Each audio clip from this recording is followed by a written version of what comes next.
Welcome to the dialogue room, जहाँ बातें होती हैं अनसेंसर्ड, ड्रामा मिलेगा अनफिल्टर्ड और कहानियाँ थोड़ी पुरानी बट फुल ऑन फिल्मी कहानी। I am your host Jesina and I am Tanushka. आज की कहानी फिल्मी नहीं, इमोशनल होने वाली है। And before we begin this episode, we want you to hold on to this one image in your mind. Because for us, this image sets the tone for everything you're about to hear. It's a photo we saw on Instagram. The supreme leader's portrait is on fire, and a woman is calmly lighting her cigarette from the same flames. This one image isn't just photograph. It's a warning, a memory, and a rebellion all at once. It holds today's chaos in its flames and 100 years of unfinished struggle in its smoke. So, we're going to be doing two things in this episode. First, we'll break down the current situation. What is happening in Iran? The economy, the crackdown, and why December 20th became a breaking point. And then we'll go backwards in time to understand the roots of this movement, because you can't understand today's Iran without understanding the century long struggle between power, faith, control, and resistance, and especially the role of women. And that's where our story begins.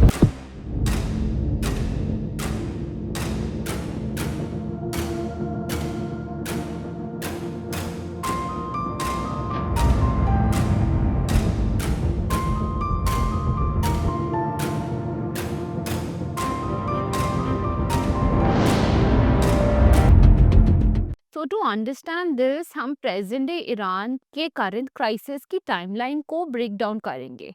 हम अक्सर सुनते हैं कि protest sudden होते हैं, but if you look at these dates, you will see how a small spark turned into massive fire. Exactly. सब कुछ शुरू होता है 28 दिसंबर को। लोकेशन थी तेहरान की electronics and telephone market. Imagine, local currency collapse कर गई, प्राइसेस स्काईरॉकेट कर रहे हैं, वेंडर्स ने अपनी शॉप बंद कर दी इन प्रोटेस्ट।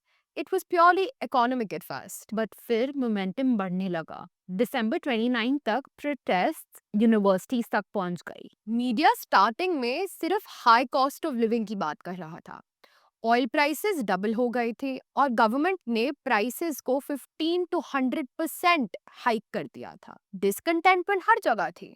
फिर आया दिसंबर 30, the tone changed, slogans economic से पॉलिटिकल हो गए। We started hearing death to the dictator. इसके बाद क्रैकडाउन फुल इफेक्ट में आ गया था। आर्म्ड फोर्सेस मोबिलाइज हुए, साउथ में फासा से लेकर नॉर्थ तक। इवन फ्यूनरल्स में फोर्सेस भेज दी गई। पर यहाँ प्रोटेस्ट रुके नहीं, 20 से ज्यादा सिटीज में फैल गए। फाइनली जनवरी 3 को सुप्रीम लीडर यानी आयतुल्ला अल खमैनी ने स्पीच दी। स्टार्टिंग में तो टोन सॉफ्ट थी। He called the shopkeepers demands valid, but फिर थ्रेट्स शुरू हुए। He called them rioters who had to be put down. तेल मीडिया ने तो अलग ही कैंपेन शुरू कर दिए। प्रोटेस्टर्स को टेररिस्ट मर्सिनरी बोला गया और फोर्स्ड कन्फेशंस दिखाई गई। रेजिडेंट्स को रेवोल्यूशनरी गार्ड से वार्निंग टेक्स्ट मिलने लग गए। अपने बच्चों को समझा दो, ये ट्रीसन है। टेंशन इतनी बढ़ गई कि जनवरी 9 तक वायलेंस बहुत एस्केलेट हो गया। प्रोटेस्टर्स ने रेजीम के सिंबल्स को टारगेट किया, banks link to the guards, mosques और पुलिस कार्स को जला दिया। ये है करंट सिचुएशन, बट हमें ईरान को एक ब्रॉडर पर्सपेक्टिव से समझना होगा। Right now Iran is facing a deep systematic crisis. It's not just about one law, one event. It is about a nation that has been in a political battlefield for a very, very long time. Exactly. Iran की history में हमेशा दो sides के बीच में एक tug of war रहा है। एक साइड पर सेकुलर और मॉडर्नाइजिंग फोर्सेस हैं और दूसरी साइड पर रिलीजियस हायरार्की। आज जो हम देख रहे हैं वो इसी 100 years पुरानी स्ट्रगल का नया चैप्टर है। And we can't ignore the international angle. Iran हमेशा से ग्लोबल पॉलिटिक्स का सेंटर रहा है, चाहे वो 1908 में ऑयल की डिस्कवरी हो या फॉरेन कॉलोनियल पावर्स का इन्फ्लुएंस। आज भी फॉरेन इंटरफेरेंस और मैक्सिमम प्रेशर की वजह से वहाँ की इंटरनल पॉलिटिक्स और भी टेंस हो गई है। और टेंशन का इम्पैक्ट वहाँ की इकोनॉमी पर बहुत ज़्यादा है। इन्फ्लेशन बहुत हाई है और सोसाइटी रिच और पुअर के बीच में डिवाइड हो चुकी है. But the state's response has been very rigid. Any demand for change is often seen as a threat to the regime. So the current situation in Iran is a mix of economic frustration, political stifling, and a long history of resisting top-down control. It's a society that is ancient and deeply civilized, but currently caught up in a cycle of state repression and public defiance. और इस सब के बीच में एक चीज constant रही है. हर बड़ी मूवमेंट के सेंटर पर औरतें थी, चाहे वो 1906 की सीक्रेट सोसाइटीज हो, 1936 के रिफॉर्म्स, या फिर 79 का रेवोल्यूशन, या आज का women life freedom movement. Iranian women have always been at the forefront, the ones taking the first step. और सबसे ज्यादा रिस्क भी उन्होंने ही उठाया है. क्योंकि उनके लिए ये सिर्फ पॉलिटिक्स नहीं है, ये उनकी डेली लाइफ है, उनकी बॉडी, उनका फ्रीडम, उनका फ्यूचर। ईरान की हिस्ट्री एक पेंडुलम की तरह रही है. कभी विमेन्स राइट्स को फोर्सफुली मॉडर्नाइज किया गया और कभी रिलीजियस लॉस के नाम पर उन्हें दबाया गया. 36 में विमेन्स अवेकनिंग प्रोजेक्ट हुआ, जहां किंग ने पर्दे को बैन कर दिया. इमेजिन, पुलिस स्ट्रीट्स पर उतर आई थी और फोर्सिबली औरतों का पर्दा खींच रही थी. तो बेसिकली विमेन्स बॉडी हमेशा एक पॉलिटिकल बैटलफील्ड रही है। पहले फोर्स किया गया पर्दा मत लगाओ, फिर 1979 के रेवोल्यूशन के बाद पर्दा कंपल्सरी। प्रिसाइसली. और यही हमारे आज का डायलॉग है. The movement is not about a piece of cloth, it's about an agency. कि मेरी बॉडी, मेरी लाइफ, मेरी चॉइस. डिसीजन स्टेट का नहीं, मेरा होना चाहिए. इसलिए हमने सोचा why not connect this to our podcast, because the dialogue room is about reclaiming narratives. जैसे हम कॉम्प्लेक्स इश्यूज को सिंप्लीफाई करते हैं, वैसे ही ईरानियन विमेन जनरेशन से अपनी आइडेंटिटी रिक्लेम कर रही हैं। राइट. तो आज के एपिसोड में हम सिर्फ हेडलाइंस की बात नहीं करेंगे.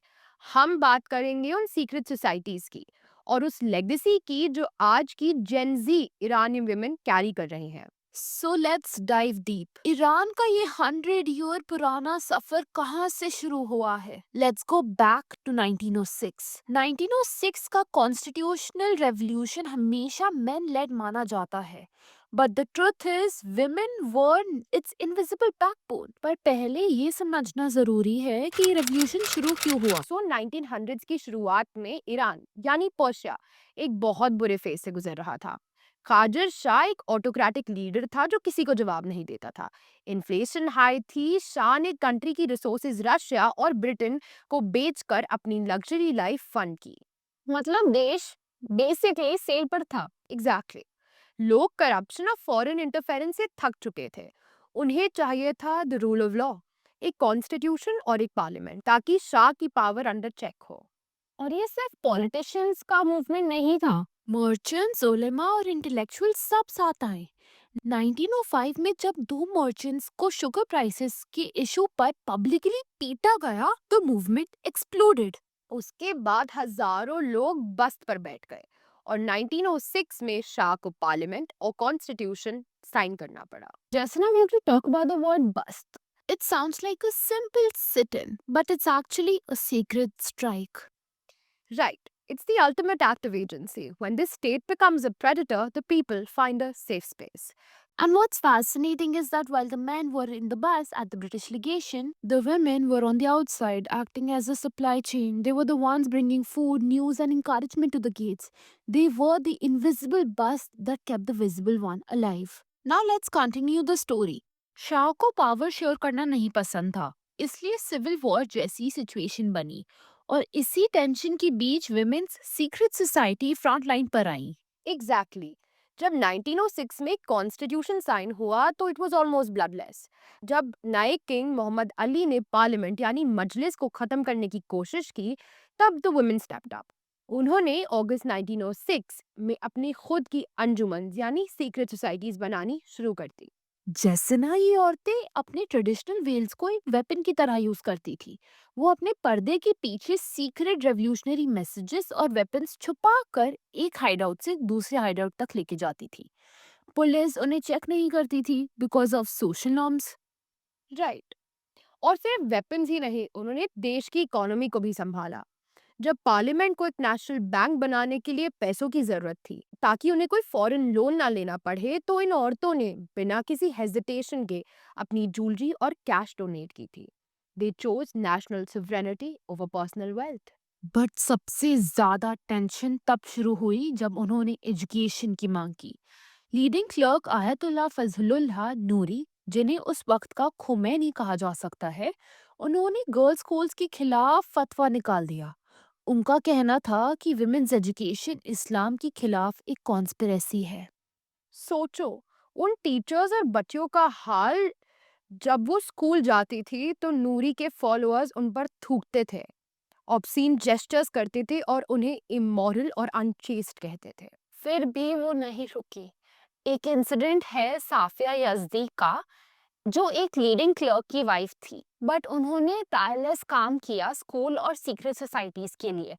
हालांकि अमेरिकन शशरार मॉर्गन शस्टर ने अपनी बुक में लिखा कि कैसे ये वेल्ड वुमेन ओवरनाइट टीचर्स और जर्नलिस्ट बन गई। सबसे बड़ी बात ये थी कि वो ये सब तब कर रही थी जब उन पे घर की हैवी रिस्पॉन्सिबिलिटीज थी, कुकिंग, क्लीनिंग, सोइंग, सब मैनेज करते हुए पब्लिक स्पीचेस देती थी। सो 1906 से 1911 तक का ये पीरियड सिर्फ एक लॉ बदलने के बारे में नहीं था। It was the birth of new Iranian women, जिसने पर्दा यूज किया बट अपना दिमाग आजाद करा। Now let's talk about the actual date the world changed for Iranian women. It was January 7, 1936. Reza Shah turned up at the graduation ceremony in preliminary normal school in Tehran. But he wasn't alone. He brought his wife and daughters, and for the first time in history, they were unveiled in a public official capacity. Wow, imagine the shock in the crowd. एक तरफ शाह खड़ा था, calling the whale against the progress of the nation, and on the other side, the religious conservative society was watching the tradition burn down. Exactly. Shah ने speech दी और कहा women are now half of the population and they shouldn't be hidden. But the awakening, जिसे बिदारी कहा जाता है, wasn't just a speech. It became a police operation. This is where it gets dark, right? In the documents, there are mentions of the Chador Pai tearing down the whales. Yes. Police को orders थे कि कोई औरत चादर या रुसारी, जिसे headscarf कहते हैं, पहनकर सड़क पर दिखे तो उसका पर्दा फोर्सफुली खींच दिया जाए। इंसिडेंट सोचो, औरतें मार्केट जा रही हैं and a policeman literally rips the cloth off her head. कई औरतों के लिए ये इतना ह्यूमिलिएटिंग था कि उन्होंने एक सेल्फ इम्पोज्ड हाउस अरेस्ट चुन लिया। वो महीनों तक घर से बाहर नहीं निकली because they did not want to be seen naked in public. It is so ironic, right? 1906 में women ने पर्दा यूज करते हुए रेवोल्यूशन कर लिया, और 1936 में वही पर्दा उनके लिए इम्प्रिजनमेंट का रीजन बन गया। लेकिन हम ये भी डिस्कस करना चाहते हैं कि अवेकनिंग के नाम पर शाह ने औरतों का रियल पावर कैसे छीना। बिल्कुल। बिफोर 1936 ईरान में इंडिपेंडेंट फेमिनिस्ट ग्रुप्स हुआ करते थे, जैसे जमायते निस्वाने वलातांक, पेट्रियोटिक वुमेन्स लीग। इन औरतों ने खुद अपनी लड़ाई लड़ी, बट रेजा शाह ने इन सारी इंडिपेंडेंट एनजीओज को बैन कर दिया और उन्हें रिप्लेस किया स्टेट रन ऑर्गेनाइजेशंस, कानून बनावा, द लेडीज सेंटर से। मतलब हम तुम्हें राइट्स देंगे, पर सिर्फ हमारे टर्म्स पर। If you want to be a modern woman, you had to follow Shah script. Precisely, पर इसकी एक पॉजिटिव साइड भी थी, which we can not ignore. इसी प्रेशर की वजह से सेकेंडरी स्कूल्स और यूनिवर्सिटीज के दरवाजे खुले।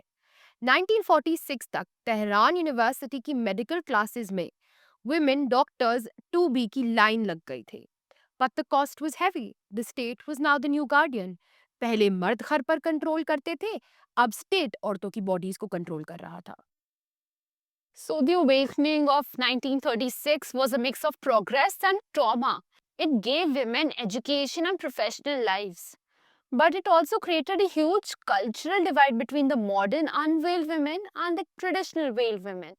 एक ऐसा डिवाइड जो 1979 के रेवोल्यूशन में आग की तरह एक्सप्लोड करने वाला था। Tanushka, let's pause in the women for a second to talk about the sheer chaos of August 1941. Imagine a king, Reza Shah, who had spent 20 years building a modern Iran with an iron fist. He thought his army was invincible, but then the world came knocking. This was World War II, right? Why did the Allies invade if Iran was neutral? There was no such thing as neutrality. It was just a word on the paper. The Allies, specifically Britain and Soviet Union, were terrified of the German presence. They needed the Trans-Iranian Railway to send supplies to the Soviet front. They called Iran the bridge of victory. But for the Iranians, it felt like a trap. On August 25, 1941, the invasion started. British ships attacked from the south and Soviet troops poured into the north. The grand Iranian army that Reza Shah was so proud of, it collapsed in just 3 days. So basically 1941 में जब Allied forces ने Iran पर invade किया और रेजा शाह को power छोड़नी पड़ी तो सडनली एक पॉलिटिकल वैक्यूम क्रिएट हो गया. वैक्यूम मतलब जो प्रेशर रेजा शाह ने बनाया था वो खत्म हो गया. Exactly. That collapse was the ultimate humiliation for the Shah. The documents describe a man who was broken. He wasn't just losing his crown, he was losing his legacy. The British forced him to abdicate in favor of his son, and he was sent into exile to Mauritius and then South Africa. Imagine the sound of Soviet tanks rolling through the streets of Tehran. The smell of diesel and the sight of foreign soldiers standing at the corners where just a week ago the Shah's police were raping veils of women. Suddenly, the big brother who was watching every woman's dress code was gone.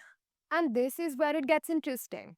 For the women's movement, the political vacuum we mentioned, it was like a pressure cooker exploding. For 20 years, women's rights were a state project. You couldn't form a group unless the Shah said so. But the moment he was on that ship to exile, the underground came to the surface. Exactly like the document says. रेजा शाह के जाने के बाद the awakening finally real लगने लगी थी क्योंकि अभी फोर्स नहीं था. 1936 में जिन औरतों को जबरदस्ती अनवेल किया गया जा रहा था उनके पास अब एक फाइनली चॉइस थी. कुछ ने अपनी फेथ के लिए वापस वेल पहना तो कुछ ने मॉडर्निटी के साइन के रूप में पर्दा नहीं किया. But the point is in the first time in 20 years उनकी लाइफ का उनके पास था. बिल्कुल. और ये फ्रीडम सिर्फ कपड़ों तक लिमिटेड नहीं था. शाह के एब्डिकेशन के कुछ ही मंथ्स के अंदर वो सारी विमेन्स मैगजीन जो सालों से सेंसर्ड थी फिर से प्रिंट होने लगी. इस पॉलिटिकल वैक्यूम में नए ग्रुप्स बनने लगे and this was the birth of Hizb Zanana, the women's party of Iran. Wait, तो क्या ये औरतें अब किसी किंग के ऑर्डर्स का वेट नहीं कर रही थी? मतलब they took the lead themselves?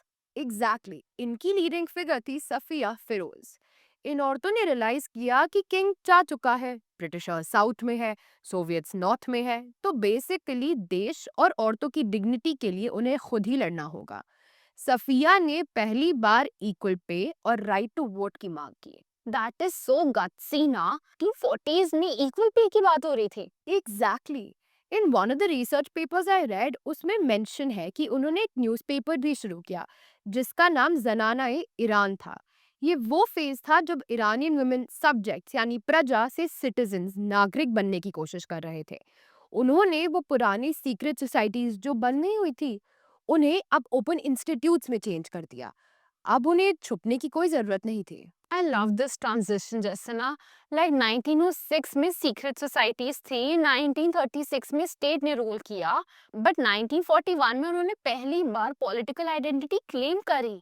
It was as if they were saying हम अब किसी और की स्क्रिप्ट पर एक्ट नहीं करेंगे. अगर जैसा उन्होंने 1942 में वोट का राइट मांगा तो उनको क्यों नहीं मिला? क्योंकि वही पेट्रियार्कल कंसेंसस वापस आ गया था.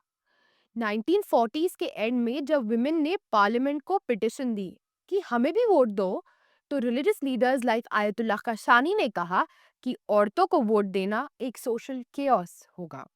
It's so frustrating. 1952 में प्राइम मिनिस्टर मोहम्मद मोसादेक ने नया इलेक्शन लॉ बनाया. विमेन एक्टिविस्ट वर होपफुल कि वो उन्हें सपोर्ट करेंगे, बट मोसादेक ने भी उन्हें राइट टू वोट नहीं दिया क्योंकि वो क्लर्जी को अपसेट नहीं करना चाहते थे. सोचो उन औरतों की मेहनत, उन्होंने प्रोटेस्ट मार्चेस निकालने शुरू किए, वो पार्लियामेंट के गेट्स तक गई, बैनर्स पकड़े हुए ये कहते हुए कि हम टैक्स देते हैं, हम काम करते हैं, तो हम वोट क्यों नहीं दे सकते। ये वो पीरियड था जब प्रोफेशनल वुमेन यानी डॉक्टर्स, टीचर्स ने रियलाइज किया कि बिना पॉलिटिकल पावर के उनकी डिग्री किसी काम की नहीं है। 1950s पे आता है। इस पीरियड में ईरान में एक न्यू मिडिल क्लास डेवलप होता है। अब एजुकेशन सिर्फ एलीट रॉयल फैमिलीज तक लिमिटेड नहीं थी। इन ईयर्स में वुमेन्स पार्टिसिपेशन इन जर्नलिज्म बहुत बढ़ गया। मैगजीन्स लाइक आलम जनाना, द वुमेन्स वर्ल्ड ने टॉपिक डिस्कस करने शुरू कर दिए जो पहले टैबू हुआ करते थे, जैसे डिवोर्स लॉज या प्रॉपर्टी राइट्स। और यही वो बेस था जिस पे आगे चलकर 1960s में वाइट रिवॉल्यूशन स्टार्ट हुआ। 1950s की औरतों को वो ग्राउंड वर्क किया जो हम अक्सर हिस्ट्री में भूल जाते हैं। उन्होंने दिखाया कि वो सिर्फ वेस्टर्नाइज डॉल्स नहीं है, बट उन्हें लीगल और सोशल रिफॉर्म्स भी चाहिए। To bridge it to the next part, 1950s की ये नाकामयाबी यानी फेलियर्स ही थे जिसने आगे चलकर 1963 में शाह को फोर्स किया कि वो औरतों को वोटिंग राइट्स दे। तनुष्का, अब हम उस एरा में आ रहे हैं जिसे गोल्डन एज कहा जाता है, the 60s and 70s।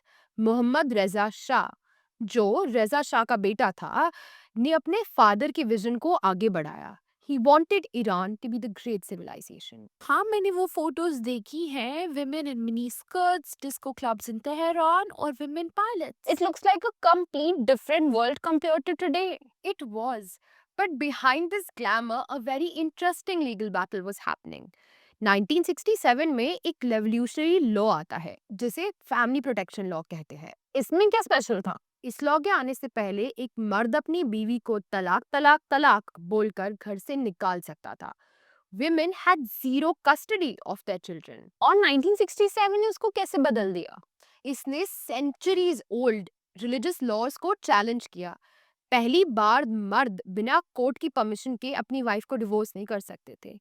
Polygamy यानी दूसरी शादी पर रिस्ट्रिक्शन लगाई गई और गर्ल्स की लीगल मैरिज एज 13 साल से 18 साल कर दी गई। Sounds amazing.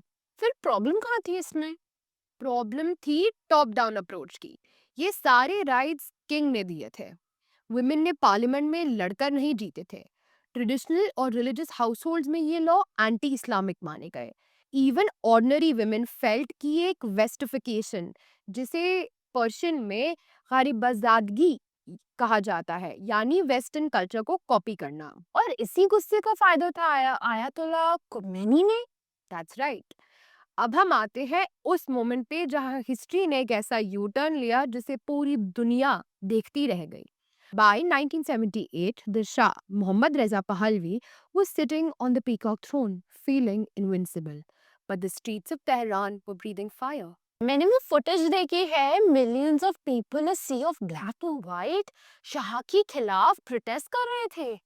शाह के पास इतनी बड़ी आर्मी थी, इतना पैसा था, तो फिर वो रातों रात कहाँ हार गया? ये रातों रात नहीं हुआ। It was a slow burn. Mid 70s में बाहर से देखने पर Iran the island of stability लगता था। शाह पेरिपोलिस में दुनिया की सबसे एक्सपेंसिव पार्टी दे रहे थे, पर्शियन एम्पायर की 2500 ईयर्स सेलिब्रेट करने के लिए।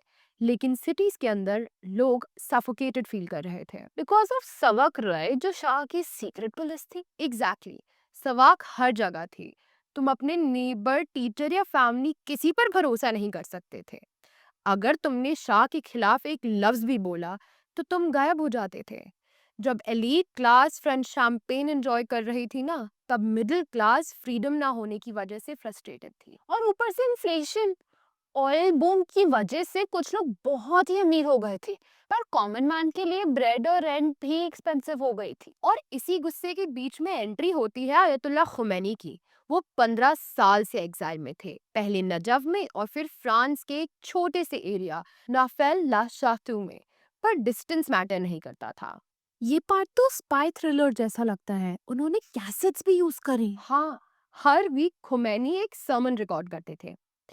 ये टेप्स पिलग्रिम्स और स्टूडेंट्स के थ्रू सीक्रेटली ईरान में स्मगल किए जाते थे।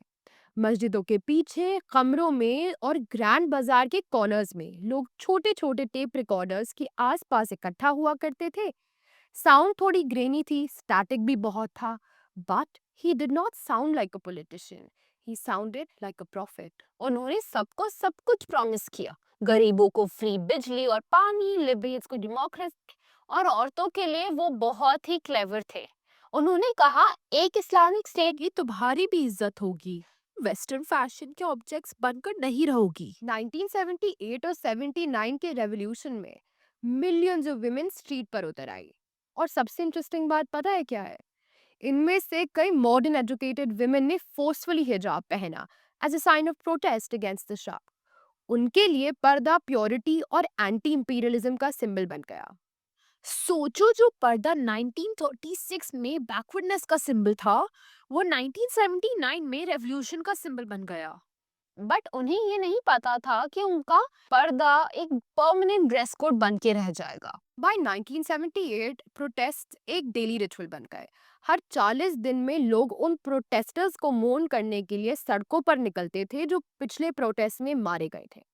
ये एक ऐसा साइकिल था जिसे शाह नहीं तोड़ पाया। पर सबसे बड़ा टर्निंग पॉइंट था ब्लैक फ्राइडे। शाह ने मार्शल लॉ डिक्लेयर करा, पर हजारों लोग जलहै स्क्वायर पर गैदर हुए। मिलिट्री ने गोलियां चला दी। उस दिन सड़कों पर खून बहा। उसने रेवोल्यूशन को इरिवर्सिबल बना दिया। उसके बाद सोल्जर्स ने आर्मी छोड़ना शुरू कर दिया। उन्होंने कहा हम अपनी माँ और बहनों पर गोलियां नहीं चला सकते।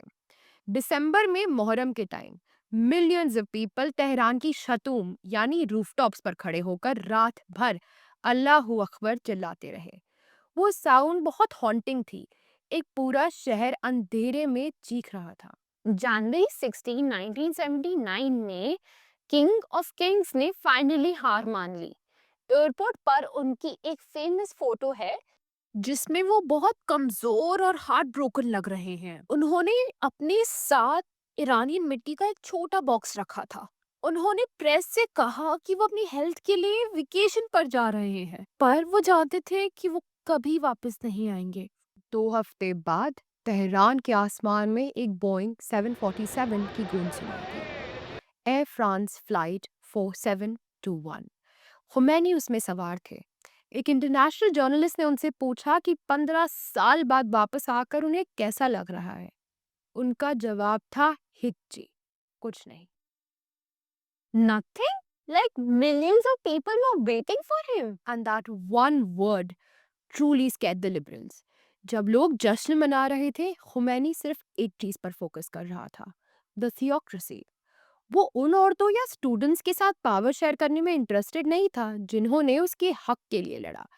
वो सब कुछ अपने कंट्रोल में लेने आया था। तनुष्का, लोग अक्सर सोचते हैं कि सप्रेशन धीरे धीरे शुरू होता है, पर actually this one was like a lightning strike. Khomeini के पावर में आने के कुछ ही हफ्तों के अंदर अंदर उन्होंने एक डिक्री इशू की। गवर्नमेंट ऑफिसेज में काम करने वाली हर औरत अब हिजाब पहनेगी, ये कंपलसरी है। ये वही इंसान है जिसने पेरिस में प्रेस के सामने कहा था कि विमेन अपना पहनावा खुद चूज करेंगी। बिल्कुल, it was a total bait and switch. और बात सिर्फ कपड़ों तक लिमिटेड नहीं थी।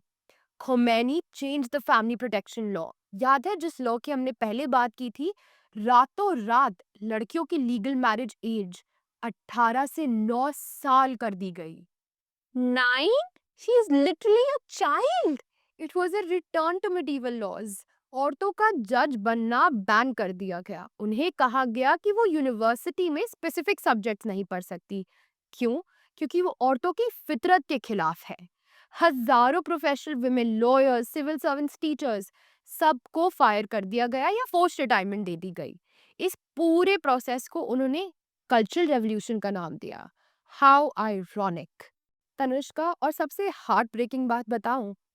इंटरनेशनल वुमेन्स डे 1979 खुमैनी के आने के सिर्फ एक महीने बाद हजारों औरतें तेहरान की सड़कों पर निकल आई।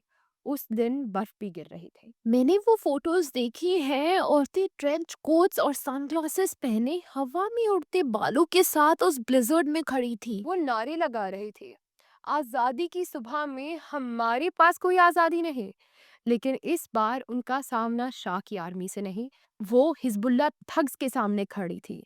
मर्द हाथों में चाकू लिए और टूटे हुए कांच के टुकड़े लेकर खड़े थे और उन औरतों पर अटैक कर रहे थे। वो चिल्ला रहे थे, या रसूरी या तसूरी। इसका मतलब क्या है? ये एक बहुत चिलिंग राइम है। या तो सर पर स्कार्फ या सर पर चोट। ये वो मोमेंट था जब रेवोल्यूशनरी ड्रीम हमेशा के लिए मर गया। स्टेट ने सिर्फ उन्हें इग्नोर नहीं किया, मॉब्स को खुला छोड़ दिया उन्हें मारने के लिए, ताकि उन्हें सोसाइटी में उनकी नई जगह दिखाई जा सके। हम ब्रूटैलिटी की बात करें और एवन प्रिजन का नाम ना ले, ये हो ही नहीं सकता। 1980s में रजीम ने अपने पॉलिटिकल ओपोनेंट का एक ग्रेट पर्ज शुरू किया। इनमें से बहुत सारी यंग लड़कियां थी, वही स्टूडेंट्स जिन्होंने रेवोल्यूशन को सपोर्ट किया था। दे वर फीलिंग बिट्रेड। इवन की कहानी सुनकर I feel a chill down my spine. I swear, हजारों को एग्जीक्यूट किया गया उस एरा की एक बहुत ही डार्क डिटेल है।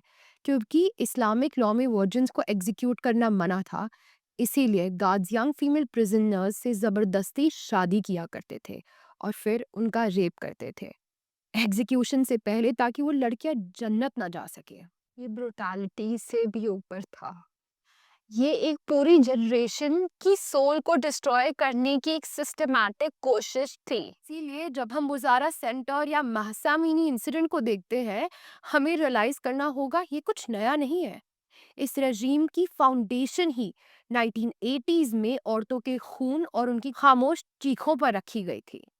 और जब कोई औरत हिजाब पीछे करती है ना, वो उस 40 साल की कैलकुलेटेड क्रूअल्टी का जवाब दे रही होती है। इमेजिन करो, एक दिन तुम सुबह उठते हो और तुम्हें रियलाइज होता है कि तुम्हारी पूरी लीगल आइडेंटिटी आधी हो गई है। खुमैनी के नए सिविल कोड के अंदर कोर्ट में एक औरत की गवाही यानी टेस्टिमनी की वैल्यू एक मर्द के मुकाबले सिर्फ हाफ थी। हाफ मतलब अगर मैंने कोई क्राइम देखा है तो मेरी आंखों को बस 50% माना जाएगा in front of a man's eye. Exactly exactly. और बात सिर्फ गवाही या टेस्टिमनी तक लिमिटेड नहीं थी।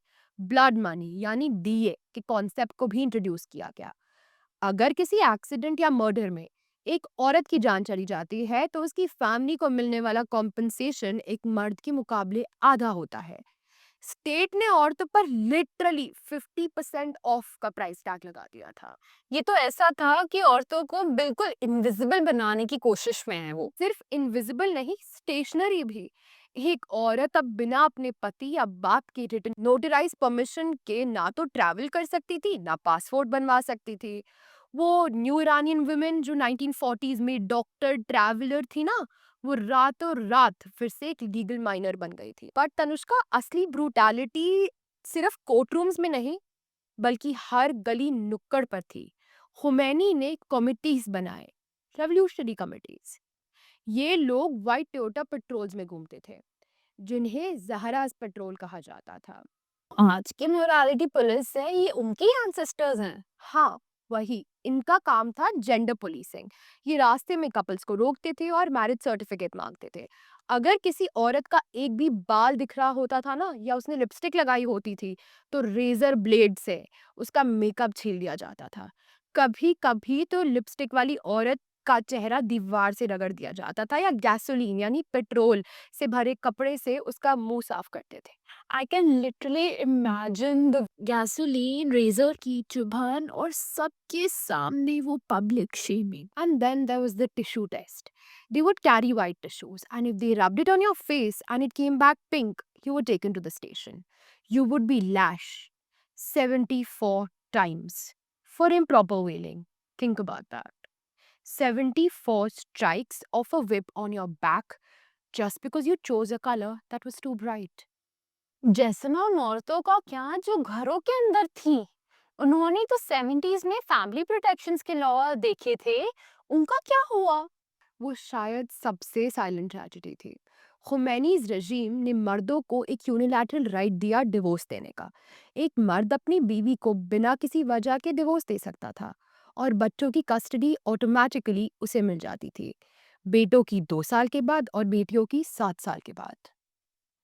मतलब अगर कोई औरत अब्यूसिव मैरिज में है, वो तब भी छोड़ नहीं सकती। नहीं, और अगर उसने घर छोड़ा तो बच्चे गए, period.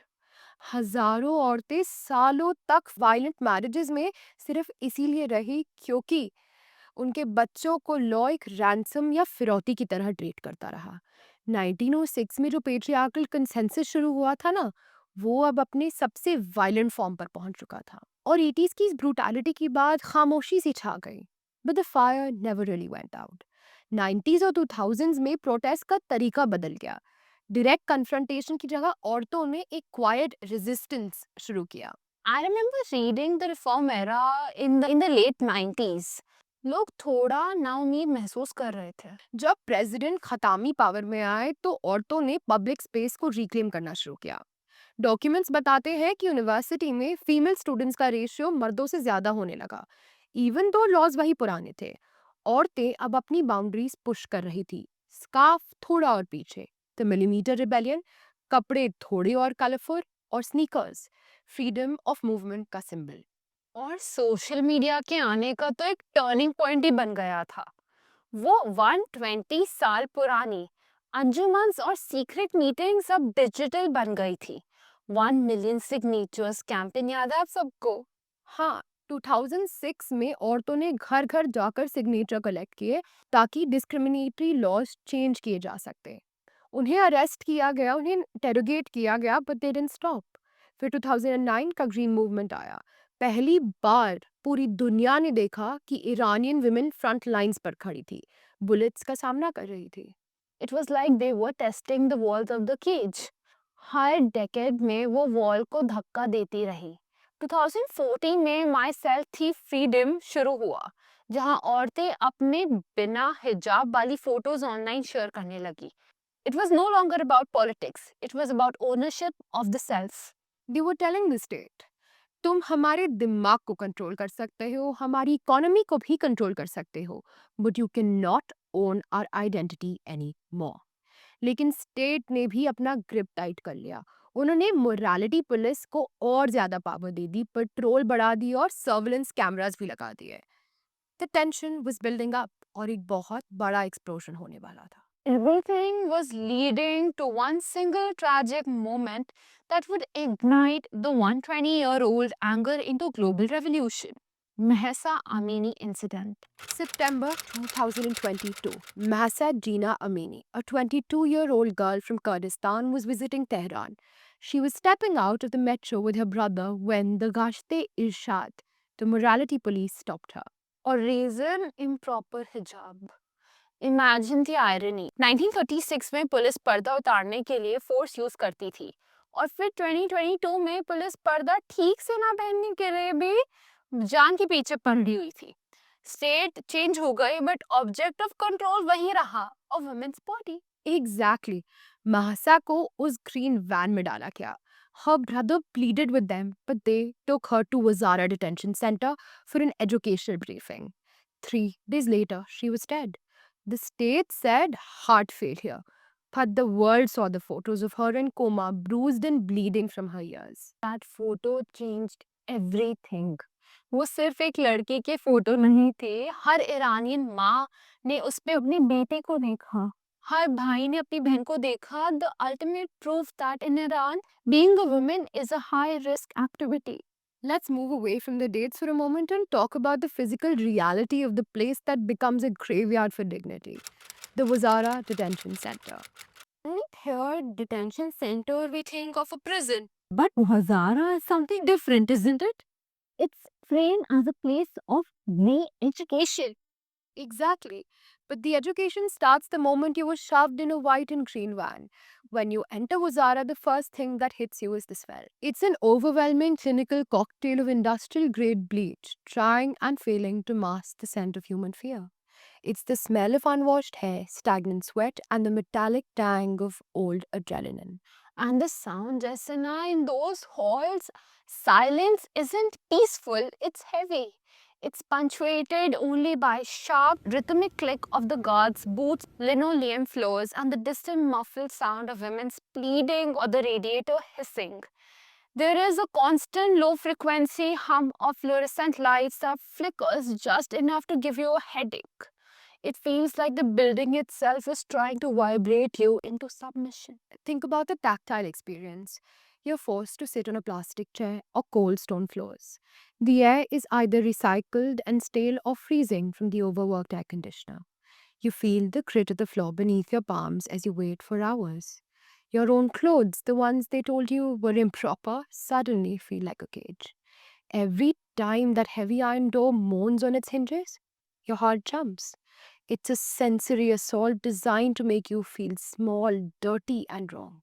And then there is the visual dehumanization. You see rows of women, some crying quietly, some staring blankly at the peeling paint of the walls.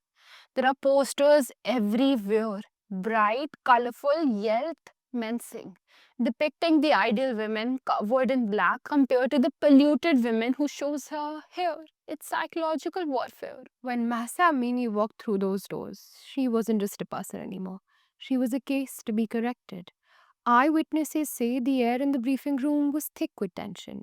Imagine the light of the crowded room, the bright lights reflecting off the glasses of the inspectors, and the sudden violent shift when the lecture turned into an altercation. That sensory overload, the smell of the bleach, the blinding lights, the coldness of the guards, is what Masa's brother Ashkan was facing from the outside.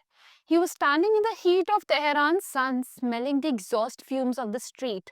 Watching that building swallow his sister, he told the guards, "We are strangers in this city, but in Wazara, no one is a neighbor. Everyone is a subject." This is why the secret video is the perfect response.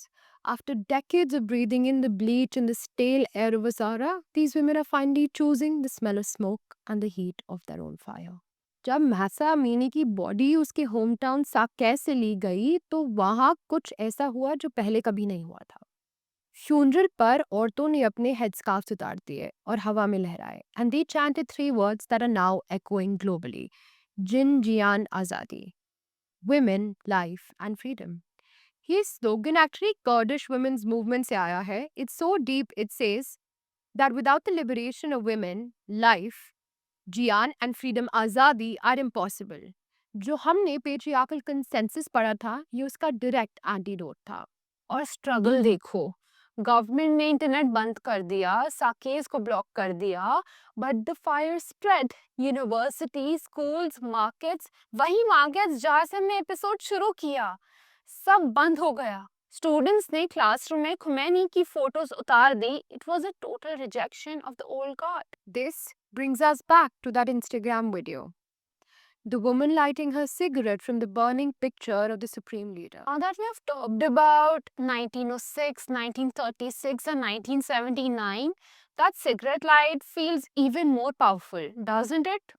It's not just the cold or edgy, it's a message. Bilkul. She is saying you used fire to burn our schools in 1906. You used fire to threaten us in 1979. Now I am using your sacred image as a matchstick for my own choice. Lighting a cigarette, an act often judged in traditional societies from the very symbol of patriarchy, that is the ultimate agency. It's a full circle. 1906 की अंजुमन्स ने जो रास्ता दिखाया था, महासा Amini की मौत ने उसे रास्ते को एक हाईवे बना दिया. Today, the Iranian women aren't asking the king for a gift or the clergy for a fatwa. She is taking what is hers. So to wrap this up, Iran की मूवमेंट हमें सिखाते हैं कि history को कितना भी suppress करने की कोशिश करो, the voice of the people, especially women, always finds a way back. That was it for today's episode of the Dialogue Room. Keep questioning the headlines. And remember, behind every viral video, there's a century of struggle. And that's it from our side at the Dialogue Room. Till then, Stay curious, stay royal, and always keep the dialogue alive.